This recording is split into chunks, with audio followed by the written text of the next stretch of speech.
So meron akong 12 volts na 100 Ah. So yan ang unang tinitingnan ko kung paano ko siya ma-proper compute. Dahil 12 volts 100 Ah.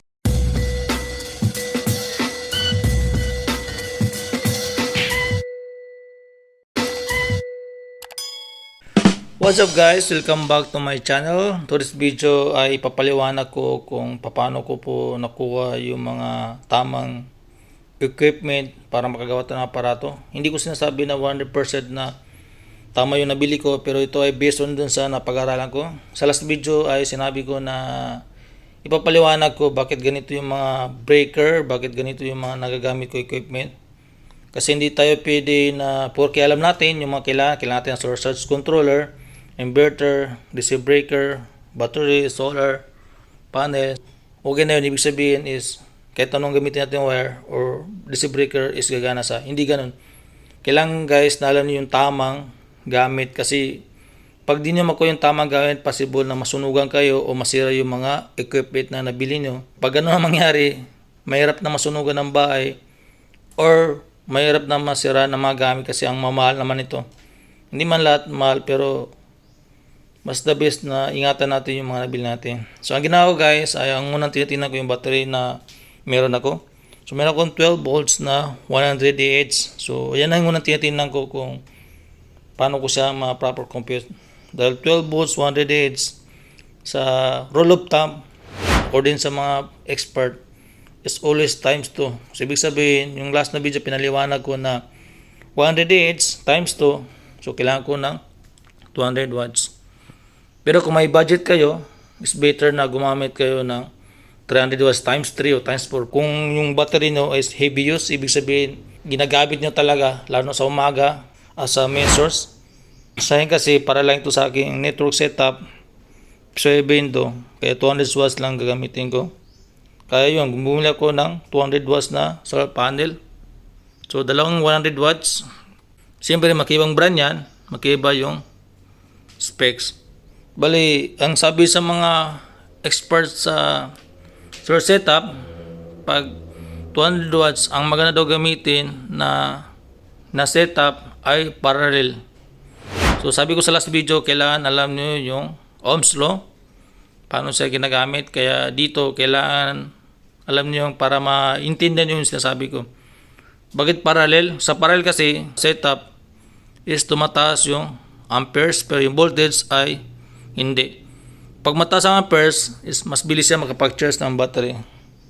So hindi siya ideal na gawing series. Kapag gawing series, tataas yung voltage, pero yung ampere, yung current ay same. Unlike sa parallel na setup, yung ampere o yung current niya tataas, tapos yung voltage ay same lang.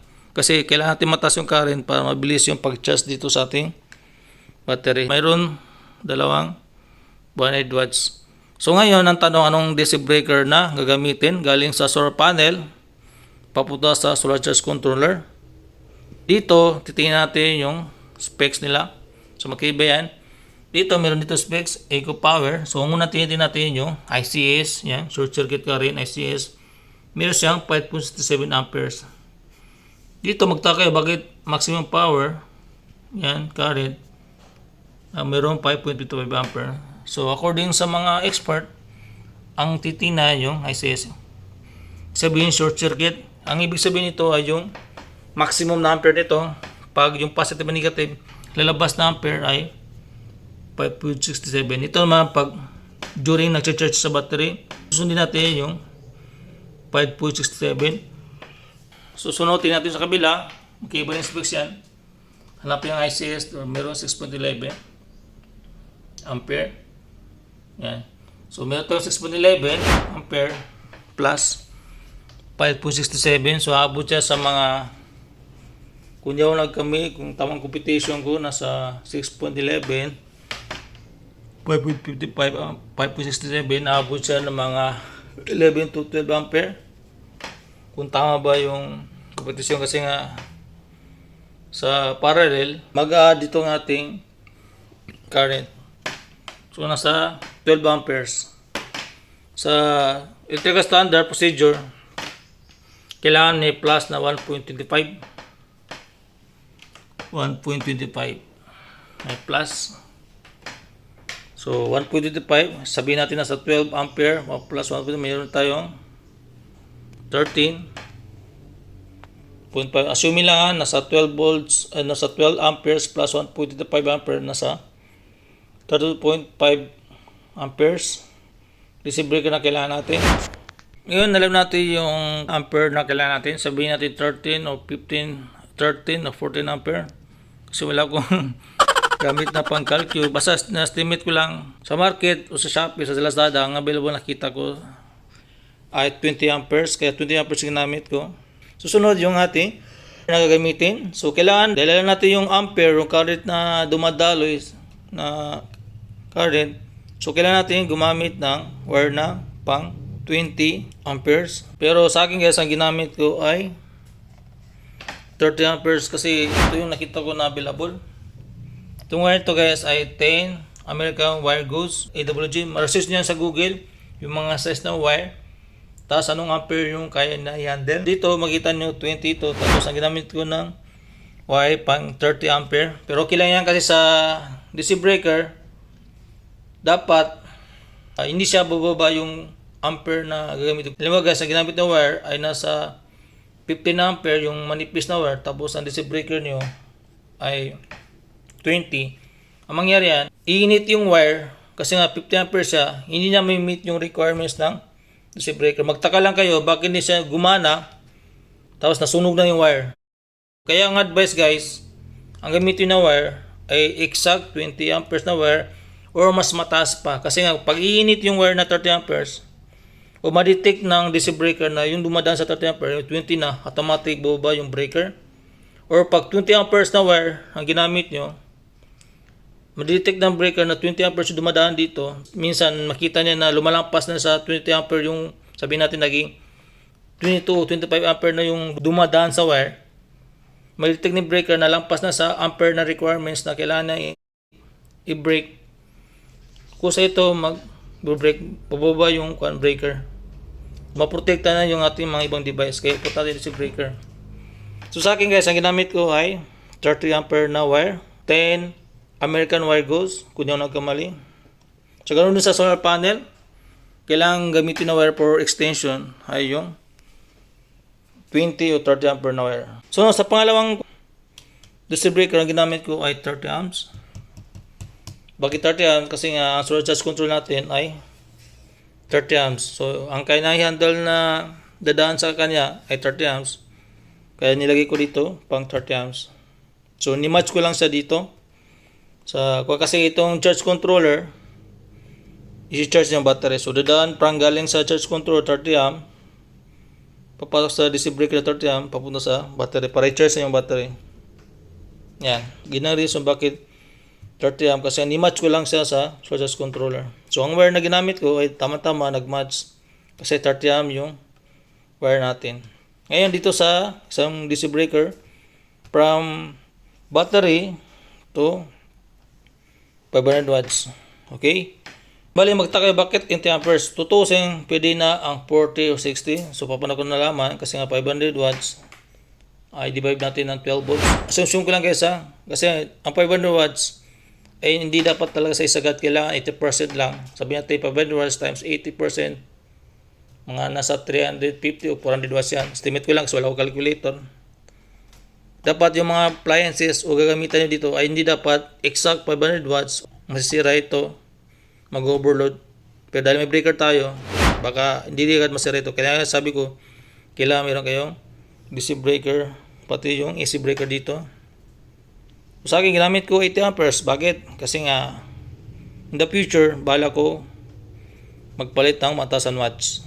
So, mataas na watts, sabi natin 80% niya. Ideally, sabi nila 80% daw, is nasa 800 o 850 o ganyan. Para maprotektahan yung inverter hindi masira agad. Dahil 80 amperes na gamit ko, so kailangan gumamit ang wire na pang 80 amperes. Ito guys ay 4 American Wire Gauze. Ma-search nyo sa Google yan. Kaya ganyan kakapal. Pagdating dito, is ang wire na ginamit ko ay 40 amperes. Kung yung nagkakamay na sa 8 American Wire Gauze, ito ang ating wire. Kasi nga 500 watts lang ito. So ang tanong, okay lang ba? Okay lang. Hindi agad-agad niya mag-overload yan. Temporary lang ito. Yan, okay na, nagis nyo guys. Ito yung breaker na ginamit ko. 20 amperes kasi nga yung ampere na dadaan dito galing sa solar panel ay nasa 14 or 13 ampere, pero may rules tayo na plus 1.25. Nasa kwando yan, nasa electrical standard procedure. Ang nangyari nasa speed limit natin nasa 15 ampere, so lampas sa 15 kasi wala ko calculator.